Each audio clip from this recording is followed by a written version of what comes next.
आप सभी साधकों को प्रणाम।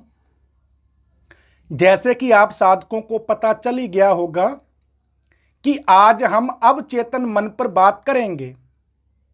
हम केवल अवचेतन मन पर ही नहीं, मन की 3 अवस्थाओं पर बात करेंगे, क्योंकि तीनों अवस्थाएं एक दूसरे से जुड़ी हुई हैं। आपको तीनों अवस्थाओं के विषय में जानना चाहिए। इससे आप जो ध्यान की शुरू से लेकर के अंत तक की प्रक्रिया है ना, इसको बहुत अच्छे तरीके से समझ पाएंगे। आपको बैठक का महत्व भी समझ में आएगा, शरीर को क्यों साधा जाता है, सब चीज़ों का अच्छे प्रकार से पता चल जाएगा, अच्छे प्रकार से समझ में आ जाएंगी सभी चीज़ें। इसीलिए ये जो आज की वीडियो है ये मैंने बनाई है ताकि आप अवचेतन मन के साथ साथ में ध्यान की पूरी प्रक्रिया को समझ सकें कि हम यहाँ से आसन से ही शुरू क्यों करते हैं। क्योंकि अगर आपने यहाँ से शरीर से शुरू नहीं ना किया, फिर आप ध्यान कर ही नहीं सकते हैं। क्योंकि सब कुछ मन ही है, बाहर मन है, भीतर मन है। जिसने प्राप्त करना है वो भी मन है, जिसे प्राप्त करना है वो भी मन है, जो प्रवेश करेगा वो भी मन है, जिसमें प्रवेश करना है वो भी मन है। सब कुछ मन ही है। ये संसार से लेकर के ईश्वर तक की, शुद्ध चेतन स्वरूप तक की जितनी भी प्रक्रिया है, जितनी भी अवस्थाएं हैं, सब मन ही है। क्योंकि वो जो शुद्ध चेतन स्वरूप था, जब वो थोड़ा विकृति को प्राप्त हुआ तो चेतन हो गया। अब जो चेतन स्वरूप था वो थोड़ा परिवर्तन होने के बाद में सूक्ष्म शरीर हो गया, सूक्ष्म शरीर मन हो गया और मन संसार हो गया।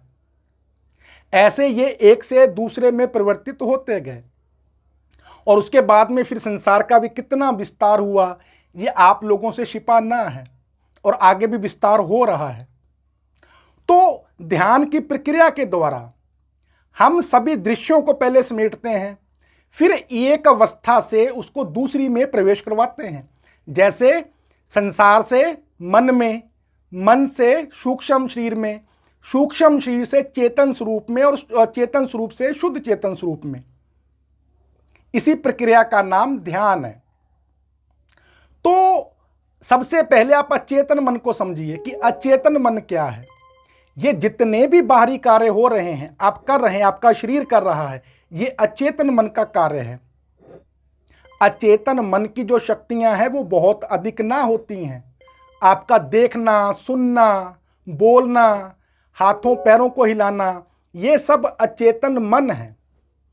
या फिर यूं कहिए कि ये जो शरीर है ये तो 5 तत्वों का पुतला मात्र है।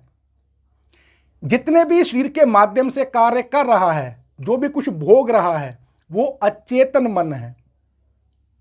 तो जो अचेतन मन है उससे जो परे होता है वो अवचेतन मन है। वैसे तो अवचेतन मन की ना किसी से शत्रुता है, ना किसी से मित्रता है, लेकिन फिर भी कुछ पूर्व की इच्छाओं से, कुछ जो ये अचेतन मन है ना, इसके प्रभाव से वो जो आपका अवचेतन मन है वो मलिन रहता है। इसके साथ से वो भी ऐसा ही हो जाता है। क्योंकि आपका जो अचेतन मन है ये जितने भी दृश्यों को देखता है, जो भी कुछ करता है, उसका सीधा प्रभाव जो है वो अवचेतन मन पे पड़ता है। अब बचपन से ही एक तो आप अचेतन मन में जीते आए हैं, आपको आदत पड़ी हुई, आप आदी हैं, इसलिए भी आपको अवचेतन मन में प्रवेश करने में थोड़ी समस्या होती है। और दूसरा ये भी है कि बिना शरीर को साधे हुए आप अवचेतन मन में प्रवेश नहीं कर सकते। वो मैं आपको आगे बताऊंगा। पहले ये जान लेते हैं कि अचेतन, अवचेतन और चेतन मन क्या है। जैसे अभी आपको ये तो पता चल गया कि अब अचेतन मन के जो कार्य हैं वो क्या है। अचेतन मन से परे अवचेतन मन होता है। अवचेतन मन की किसी से शत्रुता नहीं है, वो मौन है। लेकिन अचेतन मन के प्रभाव के कारण उसका जो स्वरूप है ना वो भी वैसा जो हो जाता है, क्योंकि उसमें बहुत सारी जो मेमोरी है ना वो स्टोर हो जाती है। अब वो मेमोरी से प्रभावित रहता है, दृश्यों से प्रभावित रहता है। क्योंकि अचेतन जो मन है ना, वो अवचेतन जो मन है ना वो सीधा आपके सूक्ष्म शरीर से जुड़ा हुआ होता है। इसलिए जब आप ध्यान में बैठते हैं, ध्यान में बैठने के बाद में जो अचेतन मन है, अगर जब आप सही प्रकार से, सही टेक्निक से, पूरी प्रक्रिया से बैठ जाते हैं, उस समय में अचेतन मन का काम खत्म हो जाता है, अचेतन मन आपके वश में हो जाता है और जो अवचेतन मन है वो जागृत हो जाता है। आपको मैं शुरू से समझाता हूं, पहले अचेतन मन से ही समझाता हूं ताकि कोई डाउट ना रहे। अचेतन मन को हम लोग कैसे जीतते हैं? पहले आसन सिद्ध करते हैं, शरीर को साधते हैं, फिर बैठते हैं। अचेतन मन जो है वो बहुत शक्तिशाली है, वो भी अजय है। ये ठीक है, उसकी शक्तियां सीमित हैं, जितनी शरीर की शक्तियां हैं ये अचेतन मन की शक्तियां हैं, लेकिन फिर भी वो अजय है, क्योंकि जब तक उसका अचेतन मन का शरीर रूपी किले पे कंट्रोल है ना, तब तक उसे कोई जीत नहीं सकता। अगर आपको अचेतन मन को जीतना है तो किले में सेंध लगानी पड़ेगी, आपको किले पे कंट्रोल प्राप्त करना पड़ेगा। अगर आपने किले पे कंट्रोल प्राप्त कर लिया तो जो अचेतन मन है वो अपने आप ही आपके वश में आ जाएगा, क्योंकि जो उसकी अजय होने का कवच है ना अचेतन मन का, वो शरीर है। आप जब आपने आसन सिद्ध कर लिया अच्छे प्रकार से, आप हिलना, आप कहीं भी जा ना रहे हैं, चल ना रहे हैं, अब जो अचेतन मन है मैंने बता दिया कि वो शरीर के साथ में बंधा हुआ है, आप कहीं भी ना जा सकते हैं। आपकी पीठ सीधी है, बिल्कुल नहीं हिल रही है, आप मुंह से बोल नहीं पा रहे हैं, क्योंकि अचेतन मन कुछ भी करेगा उसको शरीर का सहारा लेना पड़ेगा। आप देख ना रहे हैं, आपने आंखें बंद कर रखी हैं, धीरे धीरे आप एक अवस्था को प्राप्त करते हैं कि आप सुन भी ना पाते हैं कुछ भी।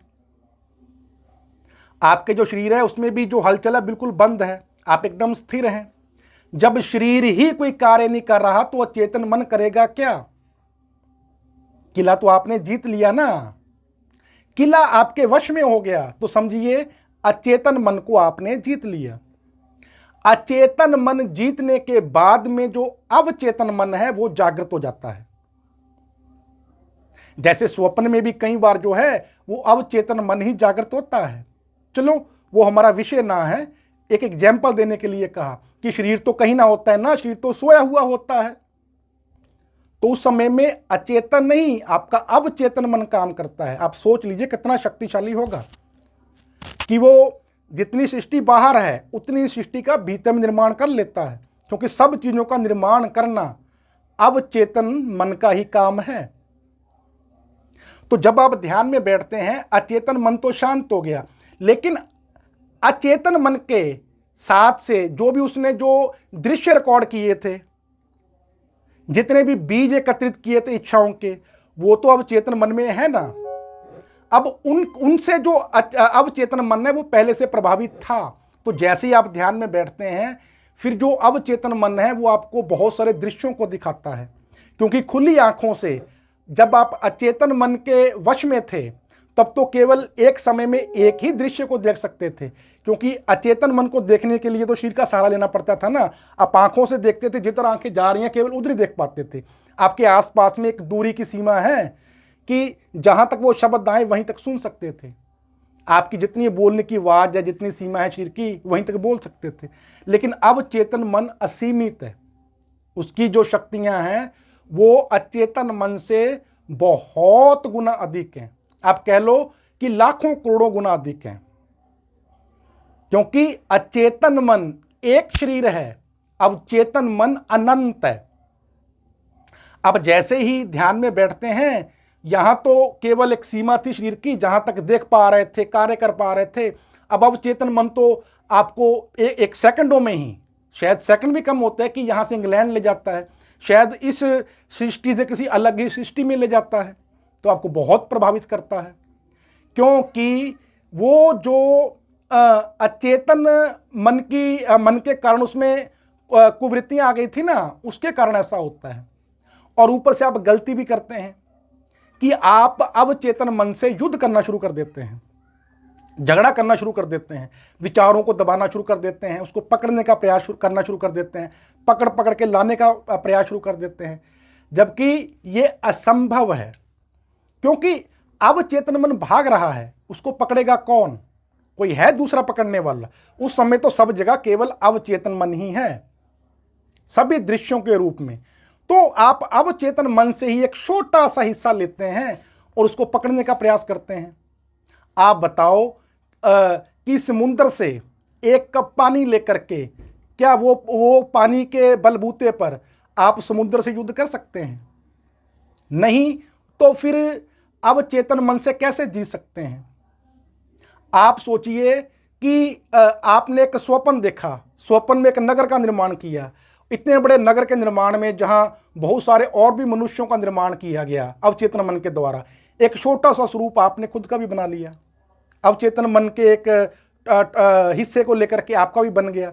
अब आप उस छोटे से हिस्से से लेकर के क्या इतने बड़े नगर से युद्ध करेंगे? क्योंकि अवचेतन मन से आप युद्ध नहीं कर सकते हैं। आप वो जो कर रहा है ना, अवचेतन मन करने दीजिए। वो दृश्यों को उगल रहा है, उसे उगलने दीजिए। आप उसको और अधिक उकसाइए नहीं। धीरे धीरे वो जो दृश्य है ना उसके समाप्त हो जाते हैं, क्योंकि उसने स्टोर भले ही बहुत कुछ कर रखा हो, लेकिन उसकी क्षमता इतनी है कि वो बहुत जल्दी जल्दी सब चीज़ों को उगलता है।